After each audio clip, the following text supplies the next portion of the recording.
எங்களை பொறுத்தவரை இதுபோன்று எத்தனையோ தடைகளை உடைத்து எழுந்து வந்தவர்கள்.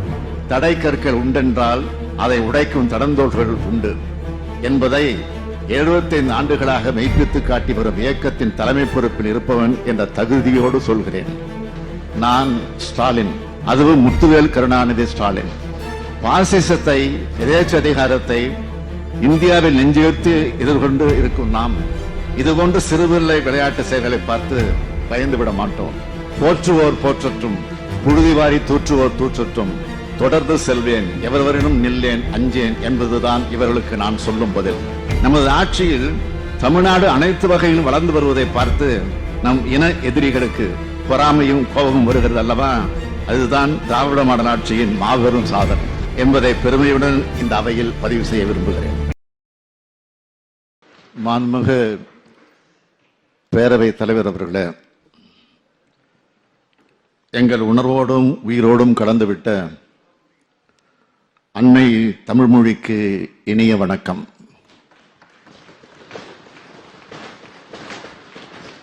பார்ப்போற்றும் வகையில் மூவேந்தர் கொடி கட்டி வாழ்ந்த தமிழ்நாட்டுக்கு கம்பீர வணக்கம்.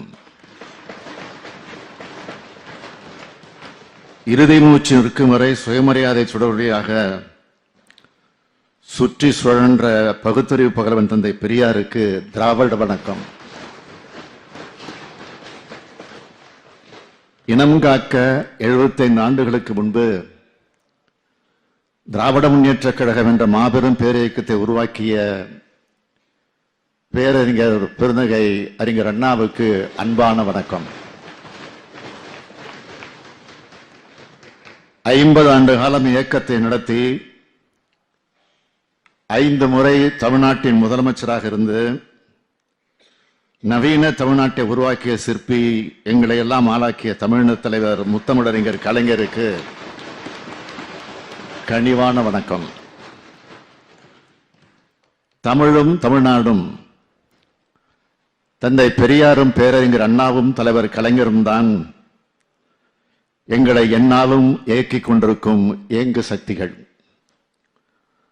5ம் நம்மை இயக்கிக் கொண்டிருப்பதால் தான் உற்சாகமாக உயர்ந்து கொண்டிருக்கிறோம். இந்தியாவில் தலைசிறந்த மாநிலம் தமிழ்நாடு என்ற பெருமையை நாம் அடைய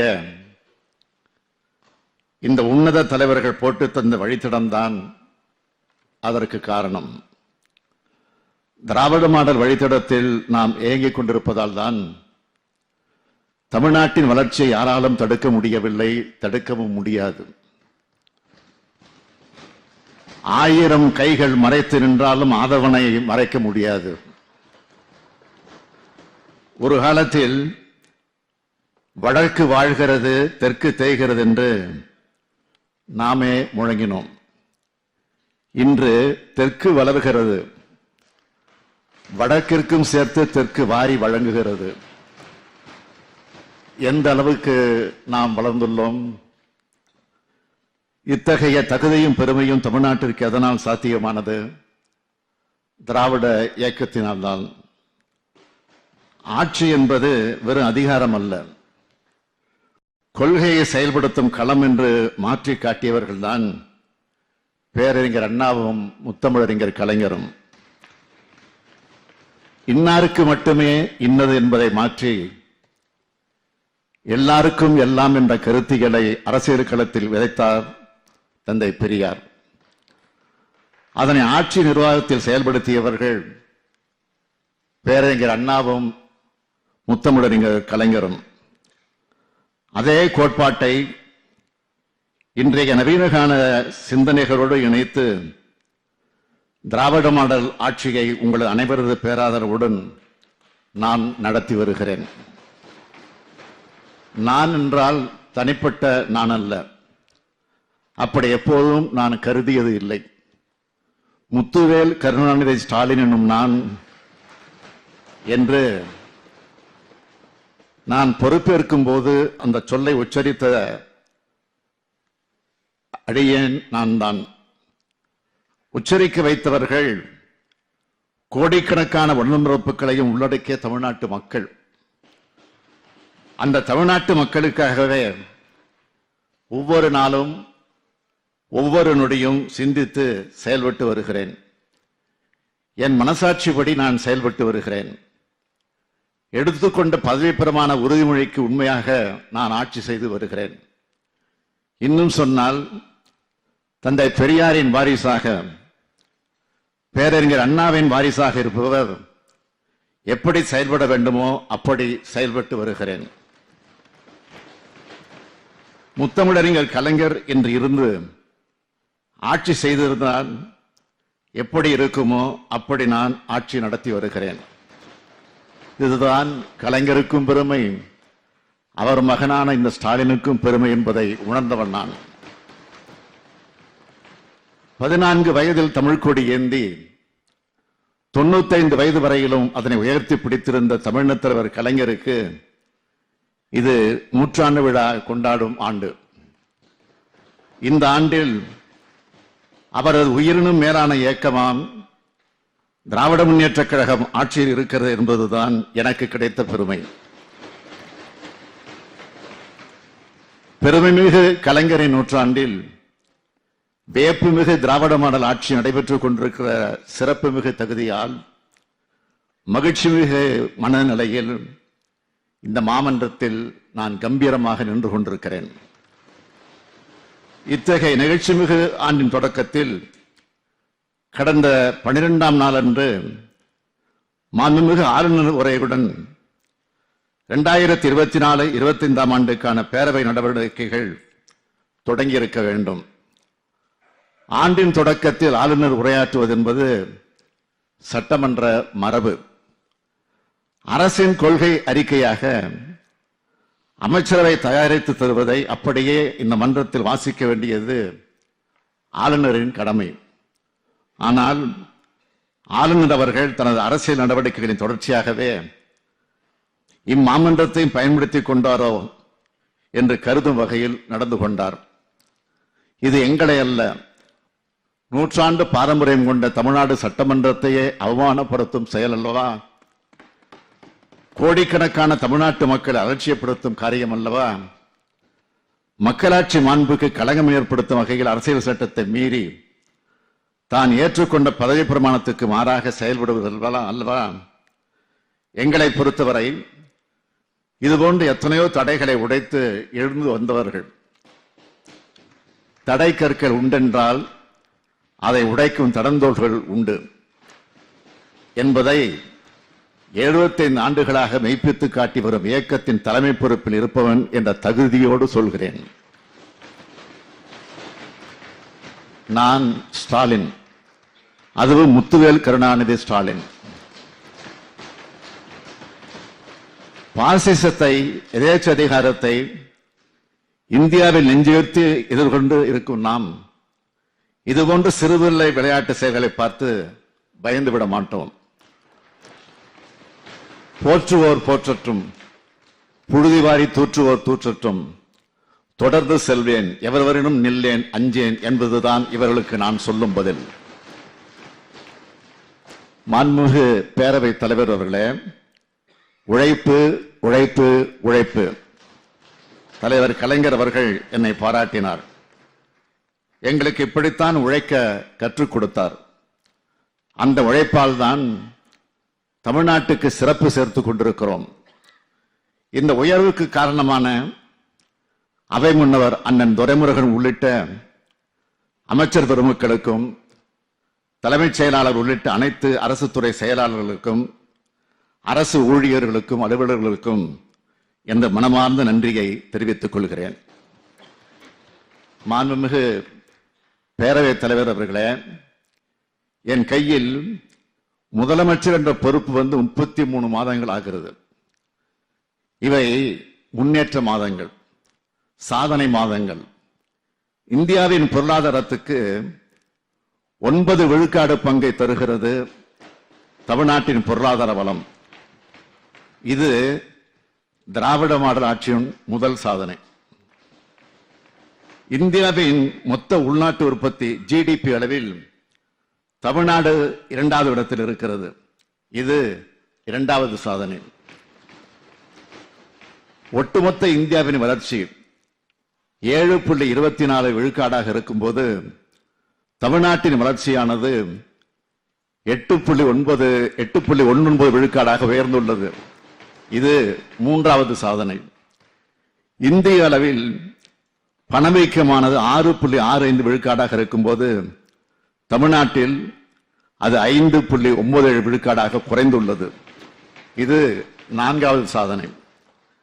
ஏற்றுமதி தயார் நிலை குறியீட்டில் இந்தியாவிலேயே முதல் மாநிலமாக தமிழ்நாடு திகழ்கிறது. இது ஐந்தாவது சாதனை. மின்னணு பொருட்கள் ஏற்றுமதியில் முதலிடம் வகிக்கிறது. இது ஆறாவது சாதனை. தொழில் முதலீட்டுக்கு உகந்த மாநிலமாக 14வது இடத்தில் இருந்த தமிழ்நாட்டை 3வது இடத்திற்கு உயர்த்தி உள்ளோம். இது 7வது சாதனை. கல்வியில் 2வது இடத்திற்கு தமிழ்நாட்டை உயர்த்தியது இந்த ஆட்சியின் 8வது சாதனை. புத்தாக்க தொழில்கள் வரிசையில் தமிழ்நாடு முதலிடத்தில் இருப்பது 9வது சாதனை.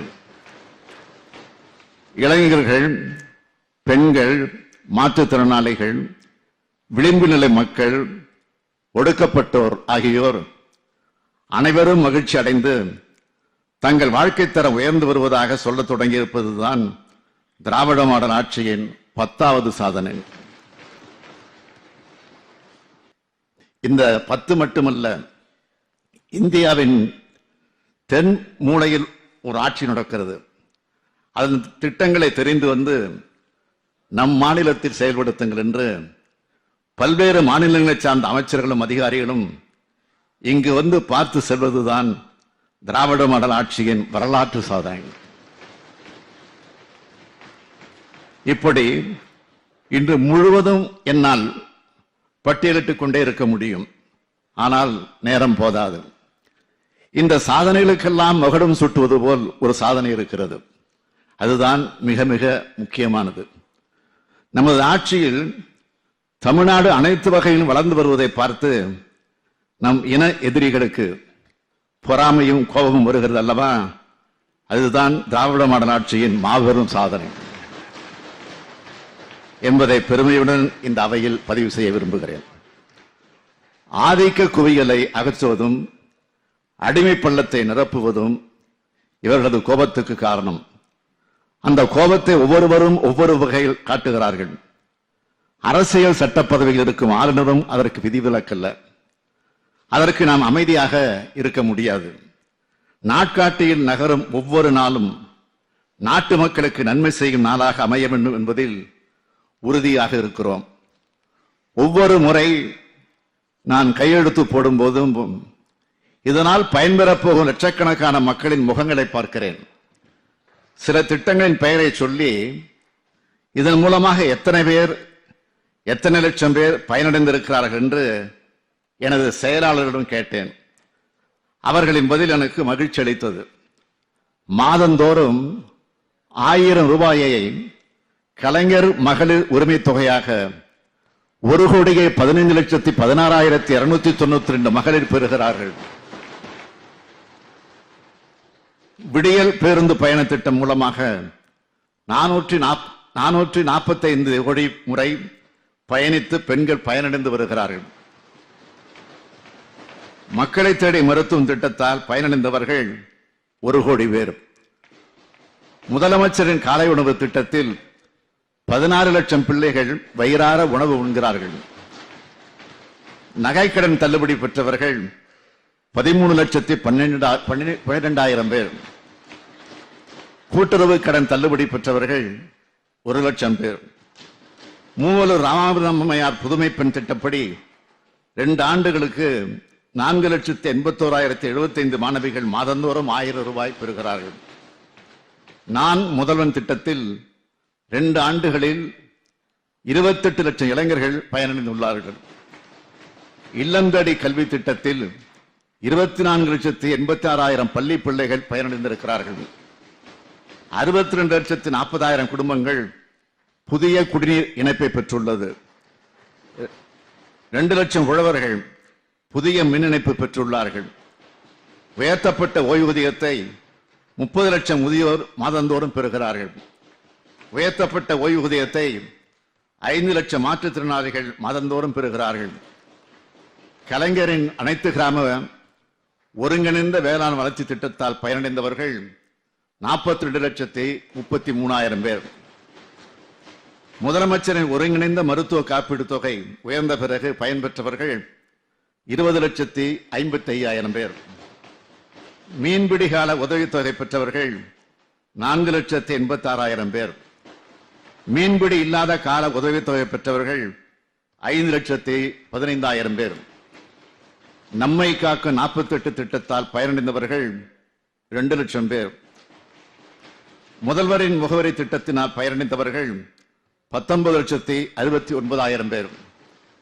மக்களுடன் முதல்வர் திட்டத்தின் மூலமாக பலனடைந்தவர்கள் 3,40,000 மனுக்களுக்கு தீர்வு காணப்பட்டுள்ளது. சமீபத்தில் ஏற்பட்ட மழை வெள்ளம் காரணமாக பாதிக்கப்பட்ட 45 லட்சம் குடும்பங்களுக்கு 6,000, 1,000 என நிவாரணத் தொகை வழங்கியிருக்கிறோம். அது மட்டுமல்ல, இந்த 33 மாதங்களில் பல்வேறு மாவட்டங்களில் நடைபெற்ற அரசு நிகழ்ச்சிகளில் பங்கேற்று 6,569 கோடியே 75 லட்சம் ரூபாய் மதிப்பிலான உதவிகளை லட்சக்கணக்கான மக்களுக்கு வழங்கியுள்ளேன். இப்படி தமிழ்நாட்டின் ஒவ்வொரு இல்லந்தோறும் உதவி செய்து வரும் ஆட்சிதான் திராவிட முன்னேற்ற கழக ஆட்சி. ஒவ்வொரு தனி மனிதனின் கோரிக்கையும் கேட்டு நிறைவேற்றி கொடுக்கும் ஆட்சி இது. இவையெல்லாம் வெறும் எண்ணிக்கை அல்ல, இவையெல்லாம் திராவிட மாடல் ஆட்சியின் எண்ணங்கள். தமிழ்நாட்டில் சமூக சீர்திருத்த ஆட்சி நடைபெற்று வருவதன் அடையாளங்கள். மகளிருக்கு உரிமை தொகை, விடியல் பேருந்து திட்டத்தின் மூலமாக பெண்ணினத்தின் பொருளாதார சமூக நிலை உயர்கிறது. தன்னம்பிக்கையும் தற்சார்பு நிலையும் அவர்கள் அடைகிறார்கள். பெண்களின் சமூக பங்களிப்பு 40 விழுக்காட்டிலிருந்து 65 விழுக்காடாக உயர்ந்துவிட்டது.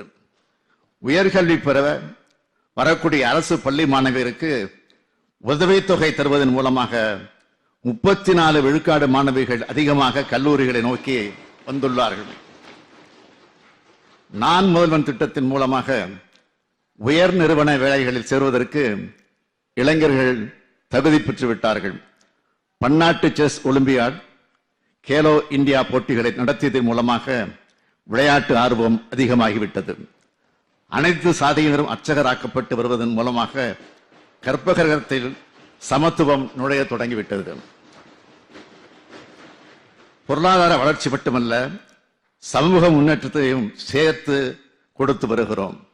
சமூக நீதி, சமத்துவம், சுயமரியாதை, மொழிப்பற்று, இன உரிமை, மாநில சுயாட்சி ஆகிய கருத்தியலின் அடித்தளத்தில் அனைத்து துறை வளர்ச்சி, அனைத்து சமூக வளர்ச்சி, அனைத்து மாவட்ட வளர்ச்சி என்பதை உள்ளடக்கி எல்லாருக்கும் எல்லாம் என்ற திராவிட மாடல் கொள்கையை உருவாக்கி அதன் தடத்தில் திராவிட முன்னேற்ற கழகத்தின் ஆட்சியானது செயல்பட்டு வருகிறது.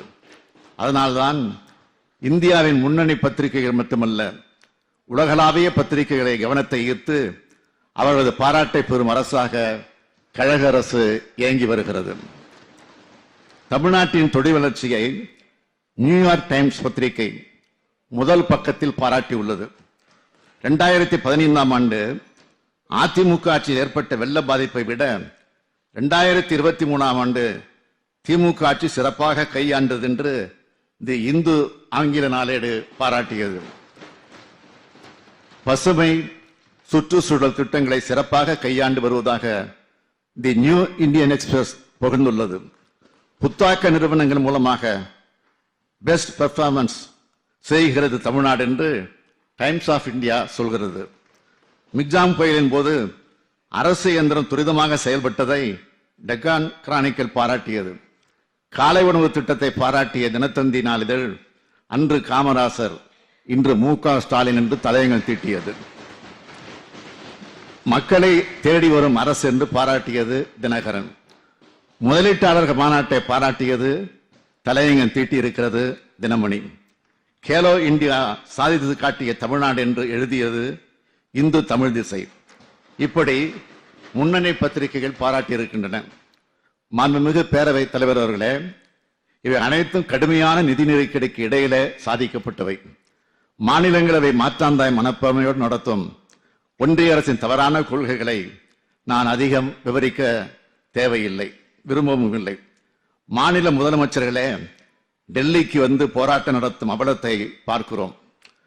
நாம் 2 பெரிய இயற்கை பேரிடரை சந்தித்தோம். அதற்கு கூட நிவாரணத் தொகை தரவில்லை.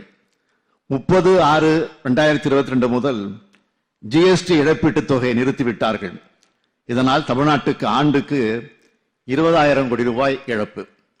எதிர்க்கட்சிகள் ஆளும் மாநிலங்களுக்கு புதிய சிறப்பு திட்டங்களை தருவதில்லை. தமிழ்நாட்டுக்காக அறிவிக்கப்பட்ட ஒரே ஒரு எய்ம்ஸ் மருத்துவமனையின் சோக கதையை விவரிக்க வார்த்தைகளே இல்லை. மாண்புமிகு பேரவைத் தலைவர் அவர்களே, மாண்புமிகு எதிர்க்கட்சி தலைவர் அவர்கள் மெட்ரோ ரயில் பணிகள் தொடர்பாக ஒரு கேள்வியை எழுப்பியிருந்தார். மெட்ரோ ரயில் வேண்டாம் என்று கூறி மோனோ ரயிலுக்கு கொடிபிடித்தவர்கள் இன்று மெட்ரோ ரயிலுக்கு வந்திருப்பதில் நான் உள்ளபடியே மகிழ்ச்சி அடைகிறேன். மெட்ரோ ரயில் 2ஆம் கட்ட பணிகளுக்கு உங்களது ஆட்சி காலத்தில் அடிக்கல் நாட்டப்பட்டிருந்தாலும் அதனை செயல்படுத்துவதற்கு நீங்கள் ஆட்சியில் இருந்த வரை முனைப்பு காட்டவில்லை. எங்களது ஆட்சி பொறுப்பேற்ற பிறகுதான் பணி ஆணைகள் வழங்கப்பட்டது, ஒப்பந்தங்கள் போடப்பட்டது, அனைத்து பணிகளும் தொடங்கப்பட்டது. நான் முதலமைச்சராக பொறுப்பேற்றது முதல் பிரதமரை சந்திக்கும் போதெல்லாம் மெட்ரோ ரயில் பணிகளுக்கான நிதி தொடர்பான கோரிக்கைகளை வைக்கிறேன். 6 நாட்களுக்கு முன்பு கூட பிரதமருக்கு இது தொடர்பாக கடிதம் எழுதியிருக்கிறேன். இதற்கான ஒன்றிய அரசு நிதியை இதுவரை தராததால் இந்த முழு தொகையையும் மாநில அரசின் நிதியிலிருந்தும் மாநில அரசு வழங்கும் கடனிலிருந்து மட்டுமே இதுவரை செலவிடப்பட்டுள்ளது. இதுநாள் வரையில் பாஜகவோட கூட்டணியில் இருந்தபோது பேசாமல் இருந்த எதிர்க்கட்சி தலைவர் அவர்கள் இப்பொழுதாவது பேசுகிறாரே என்ற அளவில் ஆறுதல் தருகிறது. இப்போது ஒன்றும் குறைந்து விடவில்லை. மாண்புமிகு எதிர்க்கட்சி தலைவர் அவர்கள் எங்களோடு இணைந்து ஒன்றிய அரசிடம் நிதி பெற குரல் கொடுக்க வேண்டும் என தங்கள் வாயிலாக நான் கேட்டுக்கொள்கிறேன். மாண்புமிகு பேரவைத் தலைவர் அவர்களே, அதேபோல் நேற்றைய தினம் எதிர்க்கட்சி தலைவர் அவர்கள் பேசும்போது உங்கள் தொகுதியில் முதலமைச்சர் திட்டத்தின் கீழ் அரசாணை வெளியிடப்பட்டதா, நிதி ஒதுக்கீடு செய்யப்பட்டதா என்ற விவரங்களை கேட்டிருக்கிறார்கள். சட்டமன்ற உறுப்பினர்கள் அவர்களது தொகுதியில் நீண்ட காலமாக நிறைவேற்றப்படாத 10 முக்கிய கோரிக்கைகளை அந்தந்த மாவட்ட ஆட்சித்தலைவரிடம் அனுப்பி வைக்குமாறு நான் கடந்த 22/8/2022 அன்று சட்டமன்ற உறுப்பினர்களுக்கு எழுதிய கடிதத்தில் கேட்டுக்கொண்டேன். அதன் அடிப்படையில் பெறப்பட்ட பணிகள் 7/10/2023 அன்று எனது தலைமையில் நடைபெற்ற உயர்நிலைக்குழு கூட்டத்தில் தேர்வு செய்யப்பட்டது. நடப்பாண்டில் 234 சட்டமன்ற தொகுதிகளில் 797 பணிகள் 11,132 கோடி ரூபாய் மதிப்பீட்டில் செயல்படுத்த அனுமதி வழங்கப்பட்டு அதில் 582 பணிகளுக்கு உரிய அரசாணைகள் வெளியிடப்பட்டுள்ளது. அவற்றில் 63 பணிகள் நிறைவேற்றப்பட்டுள்ளன. மீதமுள்ள பணிகள் நடைபெற்று வருகின்றன. மேலும் உள்ள பணிகளுக்கு உரிய ஆணைகள் வழங்க தொடர் நடவடிக்கை எடுக்கப்பட்டு வருகிறது. மாண்புமிகு எதிர்க்கட்சி தலைவர் அவர்கள் இத்திட்டத்தின் கீழ் அளித்திருக்கக்கூடிய அவர் தொகுதியின் கோரிக்கைகளில் 5 கோரிக்கைகள் நடப்பாண்டில் எடுத்துக் கொள்ளப்பட்டு அவற்றில் 3க்கு உரிய ஆணைகள் வெளியிடப்பட்டு அதில் ஒரு பணி முடிக்கப்பட்டுள்ளது.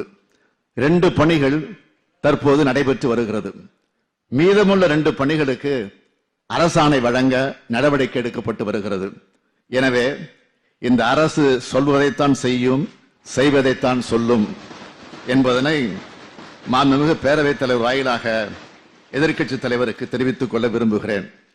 மாண்புமிகு பேரவைத் தலைவர் அவர்களே, மனிதநேய மக்கள் கட்சியின் தலைவர் பாபநாசம் தொகுதியினுடைய சட்டமன்ற உறுப்பினர் அன்புக்குரிய சகோதரர் முனைவர் ஜவஹர்லால் அவர்கள் ஆதி திராவிடர், பிற்படுத்தப்பட்டோர், மிகவும் பிற்படுத்தப்பட்டோர் மற்றும் சீர்மரபினர் சமூகத்தைச் சார்ந்த மக்கள் இஸ்லாத்தை தழுவினால் அவர்களுக்கு பிற்படுத்தப்பட்டோருக்கான இடஒதுக்கீடு வழங்கப்படுவதில்லை.